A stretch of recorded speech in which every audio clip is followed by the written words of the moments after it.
Good morning everyone. मैं लालेश्वरी राजौड़े आज आप लोग को पढ़ाऊंगी पेजाइजा का एपोथीसियम ऑफ पेजाइजा। ठीक ना, पेजाइजा का एपोथीसियम क्या होता है। तो यहाँ पे देखेंगे पेजाइजा में फ्रूटिंग बॉडी का निर्माण केवल सेक्सुअल रिप्रोडक्शन के फलस्वरूप ही होता है, क्योंकि सेक्सुअल रिप्रोडक्शन की जो क्रिया विधि होती है वो सोमेटोगेमी के कारण ही संभव होती है। तो यह कब संभव होगी? एक मैच्योर एपोथीसियम कप या कड़ाही के समान, यानी कि कड़ाही के समान दिखाई देती है, तो उनमें क्या होंगे, छोटे स्टॉक उपस्थित होते हैं। छोटे स्टॉक युक्त क्या होंगे, संरचना दिखाई देती है। इनकी जो एलएस का अध्ययन करेंगे तो इनमें जैसे हम लोग उसका एलएस सेक्शन कटिंग करके देखेंगे तो उनमें क्या होता है, 3 स्पष्ट लेयर दिखाई देते हैं। हाइमेनिया की लेयर यहाँ पे देख रहे होंगे कुंडलित संरचना के रूप में दिखाई देता है। ठीक ना, तथा हाइपोथीसियम जो होंगे, हाइपोथीसियम क्या होंगे, यहाँ पे दो मतलब एस्कस जहाँ पे उपस्थित है उनके साइड में पतली पत्ती के समान जो संरचना है वो हाइपोथीसियम है। यहाँ पे फिर एक्सीपुलियम, तो एक्सीपुलम जो होंगे ये कहाँ पे स्थित होंगे, ये आपके यहाँ पे कुंडलित संरचना जो है वहाँ पे। ठीक ना, तो यहाँ पे हाइमेनियम एपोथीसियम के कप का आंतरिक भाग होगा। हाइमेनिया जो बताया गया है कप का आंतरिक भाग हो, मतलब इंटरनल पार्ट होगा, जो क्या करता है, बहुत से एसाई उनमें लगे होते हैं। मतलब कप का आंतरिक भाग होगा जिसमें बहुत सारे एसाई लगे होते हैं। एसाई जो होंगे क्लब शेप्ड होते हैं। एसाई कहने का होगा मतलब एस्कस जिसके अंदर प्रेजेंट होते हैं वे एसाई जो होंगे क्लब शेप्ड होते हैं, तथा इनके बीच बीच में बहुत से स्टेराइल फिलामेंट होते हैं जिन्हें पैराफाइसिस कहते हैं। स्टेराइल फिलामेंट के जैसे मतलब पत्ती के समान संरचना पाई जाती है जो एसाई के साइड पे होंगे, उन्हें पैराफाइसिस कहते हैं। जब हाइमेनिया के नीचे का स्तर क्या कहा जाता है, हाइपोथीसियम कहलाता है, जिसमें बहुत से उलझे हुए कुंडलित संरचना के रूप में हाइफी लगे होते हैं। मतलब हाइमेनिया के नीचे में बहुत सारे क्या लगे रहते हैं, हाइपोथीसियम लगे रहते हैं जो उलझे हुए संरचना के रूप में दिखाई देते हैं। तो यहाँ पे देखेंगे एपोथीसियम का जो निचला मासल भाग होता है जो कि हाइमेनिया या हाइपोथीसियम को सहारा प्रदान करता है, उसे एक्सीपुलम या रिसेप्टिकल कहते हैं। कौन सा वाला भाग, ये हाइमेनिया एवं हाइपोथीसियम को जो क्या करेगा, सहारा प्रदान करेगा, यांत्रिक तौर पे सहारा जो प्रदान करता है उसे एक्सीपुलम कहते हैं। आप यहाँ पे नीचे में देख सकते हो, जो इनको सहारा प्रदान करता है उसे एक्सीपुलम कहा जाता है। जब ये मैच्योर हो जाते हैं, एसाई में से बहुत सारे क्या होंगे, एस्कस का निर्माण होगा। ठीक, एसाई के अंदर में एस्कोस्पोर होगा। एस्कोस्पोर्स यानी कि उनमें बहुत सारे स्पोर, यानी कि एस्कस की जो संख्या होगी वो 8 होगी, उससे ज़्यादा नहीं होगी। जब वे मैच्योर हो जाते हैं, मैच्योर होने के बाद वे क्या होंगे, एसाई की वॉल फट जाएगी।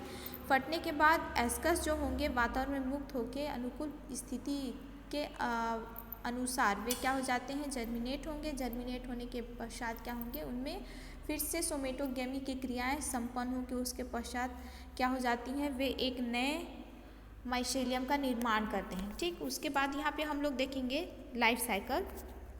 तो पेजाइजा का लाइफ साइकिल जो होगा किस प्रकार से होता है, तो हम लोग जैसा जानते हैं कि पेजाइजा में 2 प्रकार के रिप्रोडक्शन पाए जाते हैं। एक तो एसेक्सुअल रिप्रोडक्शन और दूसरा सेक्सुअल रिप्रोडक्शन। तो एसेक्सुअल रिप्रोडक्शन जो होंगे पेजाइजा की कुछ स्पीसीज़ में वेनिडा और कुछ स्पीसीज़ में पेजाइजा में एसेक्सुअल रिप्रोडक्शन नहीं पाया जाता है। ठीक, जिन स्पीसीज़ में पाया जाता है उनमें सबसे पहले जो रिप्रोडक्शन होगा कोनेडिया के द्वारा होगा। तो कोनेडिया का जो निर्माण होता है वो कोनेडियो 4 के ऊपर होता है। ठीक ना, कोनेडिया का जो निर्माण होगा कोनेडियो 4 के ऊपर में लगे रहते हैं, जिनमें क्या होते हैं, कोनेडिया जो होंगे बेलनाकार और क्या होंगे, नुकीली संरचना लिए हुए स्थित होते हैं। जब वे क्या होंगे, मैच्योर हो जाते हैं तो अनुकूल परिस्थिति मिलने पे जर्मिनेट होकर क्या करते हैं, पुनः से एक नए थैलस का निर्माण करेंगे। उसी प्रकार से हम लोग यहाँ पे देखेंगे किसमें, पेजाइजा का जो सेक्सुअल रिप्रोडक्शन है किस प्रकार होगा। तो जैसा कि पेजाइजा में सेक्सुअल रिप्रोडक्शन जो होगा सोमेटोगेमी क्रिया के द्वारा संपन्न होगा। तो सोमेटोगेमी कहने का अर्थ क्या होगा, वो हैप्लॉइड प्रकार का होगा। ठीक, तो सोमेटोगेमी में क्या होगा, 2 प्रकार के सेल जो होंगे आपस में क्या करेंगे, उनमें सिर्फ एक ही न्यूक्लियस होता है। एक ही न्यूक्लियस जो होंगे वे सेंटर वाले भाग में आके स्थित हो जाएंगे तथा उनकी जो वॉल होगी ऑटोमेटिक जुड़ जाएगी, जो डाइकैरियोटिक सेल के रूप में उपस्थित हो जाएंगे। फिर उनके पश्चात क्या होगा, सेल का क्या होगा, वहाँ पे डिवीज़न होगा। डिवीज़न होने के पश्चात दोनों सेल में क्या होंगे, एक एक न्यूक्लियस चले जाएंगे। चले जाने के पश्चात दोनों क्या होंगे, उनमें फिर से डिवीज़न होगा दोनों न्यूक्लियस का। उसके पश्चात डाइकैरियोटिक सेल में ही क्या होंगे, दोनों के एक एक न्यूक्लियस जो होंगे सेंटर वाले भाग में प्राप्त होंगे, पहुंच जाएंगे। पहुंचने के बाद उनके वॉल उनकी सेल के वॉल का निर्माण होना प्रारंभ हो जाएगा। उसके पश्चात क्या हो जाएंगे, वे अलग अलग सेल का निर्माण करेंगे। अलग अलग सेल के निर्माण के पश्चात क्या होंगे, वे एक मैच्योर सेल का निर्माण कर लेते हैं। फिर उनमें क्या होगा, वो एपोथीसियम वाले भाग का निर्माण कर लेंगे। एपोथीसियम वाले भाग का निर्माण करेंगे तो हाइमेनिया, हाइपोथीसियम और एक्सीपुलेट के द्वारा ये क्या होते हैं, स्थित होते हैं। एक्सीपुलेट जो होगा वे क्या करते हैं, हाइमेनिया और हाइपोथीसिया को सहारा प्रदान करते हैं। और हाइमेनिया जो होंगे वे क्या होंगे, पेजाइजा का आंतरिक भाग होता है जो क्या करता है, पैराफाइसिस, जो पतली पतली क्या होंगी, पत्ती के समान संरचना होती हैं, उनको क्या करते हैं, वे उनमें स्थिर रखने का कार्य करते हैं। ठीक ना।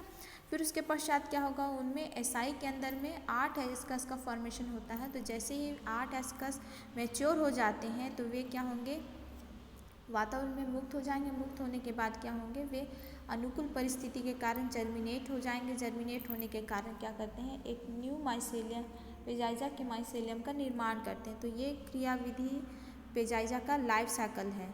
आप ये एपोथीसियम के पश्चात, एपोथीसियम सेल के पश्चात बता सकते हैं। तो अब देखेंगे यहाँ पे हम लोग life cycle complete. Next topic हम लोग नेक्स्ट डे पढ़ेंगे।